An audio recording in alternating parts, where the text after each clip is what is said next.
కూటమి పార్టీ ప్రస్తుత ప్రజలకి వెన్నుపోటుదారులుగా నిలబడ్డారు. కారణం ఏంటంటే 15,000 సచివాలయాలను సర్వనాశనం చేశారు, 11,000 విలేజ్ క్లినిక్ని సర్వనాశనం చేశారు, 11,000 రైతు భరోసా కేంద్రాలు సర్వనాశనం చేశారు, 17 కొత్త మెడికల్ కాలేజీలని సర్వనాశనం చేశారు, 45,000 ప్రభుత్వ స్కూళ్ళను సర్వనాశనం చేశారు. ఈ విధంగా చెప్పుకుంటూ పోతే ఈ రాష్ట్రంలో సర్వనాశనం చేసింది కూటమి ప్రభుత్వం మాత్రమే. ఇన్ని జరుగుతున్నా కానీ కూటమి ప్రభుత్వంలో ప్రధాన పాత్రధారి బీజేపీ నోరు మెదపకపోవడం చాలా సిగ్గుచేటైన విషయం. గత 2019 ఫిబ్రవరి నెలలో ఈ మోడీ గారు గుంటూరు మహాసభలో బాబు సన్ను కలిసి ఏటీఎంలో వాడుకున్నారు ఆంధ్రప్రదేశ్లో అన్నారు.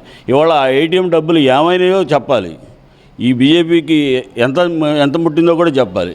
ఇటువంటి దౌర్భాగ్యపు దరిద్రపు దిక్కుమాలిన ప్రభుత్వం మనం చూస్తున్నాము. ఇది ఎంతో దారుణమైన విషయం. దీని మీద రేపు మేము చేయబోయే కార్యక్రమానికి వీళ్ళ నిరసన తెలియజేస్తున్నారంటే వీళ్ళ వెన్నులో వణుకు పుట్టింది. వీళ్ళు చేస్తున్నది తప్పు, వీళ్ళ తప్పులు వీళ్ళకి తెలుసు, వీళ్ళు ఎందుకు పనికిరారు అని వాళ్ళకు వాళ్ళే ప్రకటించుకున్నారు.